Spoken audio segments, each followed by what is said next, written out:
Chapitre 36, sixième partie, le chapitre donc qui nous parle de la finalité du monde, la finalité de la création, qui est la sotlo idvarer dira betartonim, de faire à Dieu ici-bas une demeure. Et on a expliqué, Admorazaken nous a expliqué comment cette volonté d'Akadosh Baruch Hu s'est déjà accomplie, concrétisée lors de Matan Torah, lors du don de la Torah, lorsqu'Akadosh Baruch Hu se dévoile sur le mont Sinaï, et que par Hanishmatan, que les âmes des enfants d'Israël se sont littéralement envolées, à tel point qu'il a fallu qu'Akadosh Baruch Hu a utilisé la rosée de la résurrection, Tal de Triat Hametim, pour faire ressusciter les bénis Israël. Qu'est-ce qui s'est passé à ce moment-là? Eh bien, dira Betartonim, la Shrina qui a résidé sur terre. Mais c'était momentané, parce qu'ensuite, il y a eu la faute du veau d'or qui a fait que le monde est devenu de nouveau impur. Alors comprenons ensemble déjà que veut dire que les âmes juives se sont envolées. Est-ce que ça veut dire qu'ils sont morts? A priori, si on parle de résurrection, c'est qu'il y a eu mort. Or, il n'est pas impossible de dire qu'il y a eu véritablement, littéralement, mort, parce que la mort avait disparu. Comme nos maîtres disent, lors de la faute d'Amarishon, Yarda Zuhamal Aolam, l'impureté est descendue dans le monde, et lors de Matan Torah, Paska Zuhamatan, l'impureté a disparu, et Charut ala Luchot, Altikre Charut ela Cherut, les tables de la loi ont amené la libération de la mort et de l'impureté. Donc, il ne pouvait plus avoir de mort. La mort n'est revenue que par la faute du veau d'or. Alors, qu'est-ce qui s'est réellement passé? Par Hanishmatan, l'âme qui s'est éloignée du corps, pour ne pas dire détachée, donc ils sont restés vivants, mais avec une sorte de déphasage entre l'âme et le corps.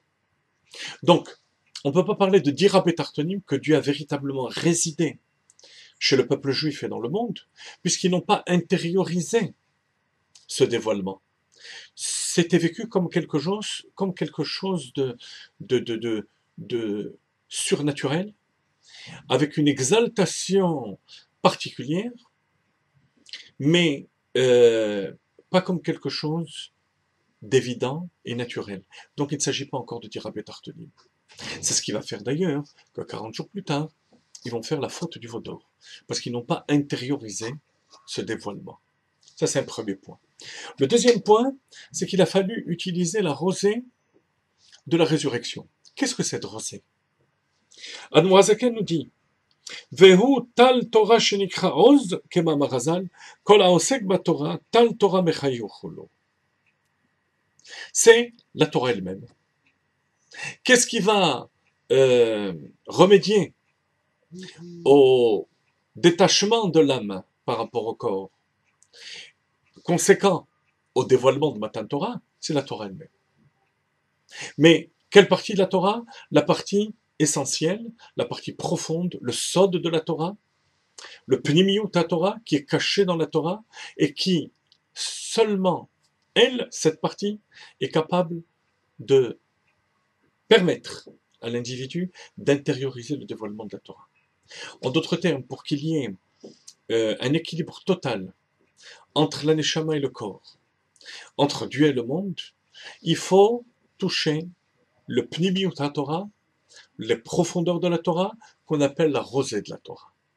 Il y a les geshamim, la pluie, c'est la partie niglée de la Torah, c'est la partie sikhlit, qu'on peut intellectualiser plus facilement, alors que la partie profonde est comparée à la rosée, et c'est ce qui donne la force de supporter le dévoilement de Dieu lors de Matan Torah. D'ailleurs, c'est essentiellement la Torah que Mashiach va dévoiler.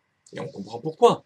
Parce que pour qu'il y ait en même temps la présence de Dieu et qu'on puisse intérioriser cette présence, eh bien, il faut de nouveau la partie rosée, la partie rose de la Torah qui correspond aux profondeurs de la Torah. Ça, c'est le deuxième point. רק שאחר כך גרם החטא ונתגשמו הם בעולם עד קץ הימין, שאז יזדכך גשמיות הגוף והעולם, ויוכלו לקבל גילוי אור השם שיאיר לישראל על ידי התורה, שנקראת עוז. La faute ensuite va faire qu'on va retrouver de nouveau cet état d'impureté dans le monde qui va se mélanger avec la Kedusha. Il va falloir faire encore un travail de plus de 3300 ans pour purifier, séparer ce mal et de nouveau faire de ce monde un réceptacle à la présence de Dieu. Ça, c'est Dira Betartonim. Mais pour que cette Dira, cette demeure, soit entière, il faut qu'elle se propage, pas seulement au niveau du clan d'Israël, mais au niveau du monde entier. C'est de cette manière qu'Admor Azaken termine ce chapitre.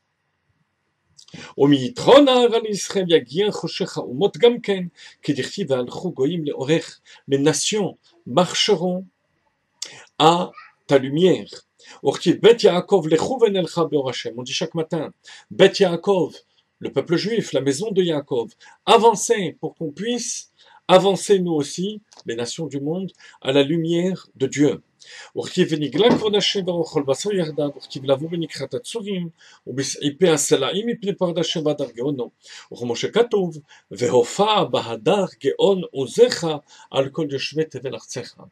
Tous ces psukim exprime le fait que lorsque Mashiach viendra, cette dira betartonim, cette demeure ici-bas, se fera pas seulement au sein du clan d'Israël, mais au sein du monde entier, chez les nations. Et les nations se préparent en ce moment, beaucoup plus qu'on le pense, à ce dévoilement de dira betartonim.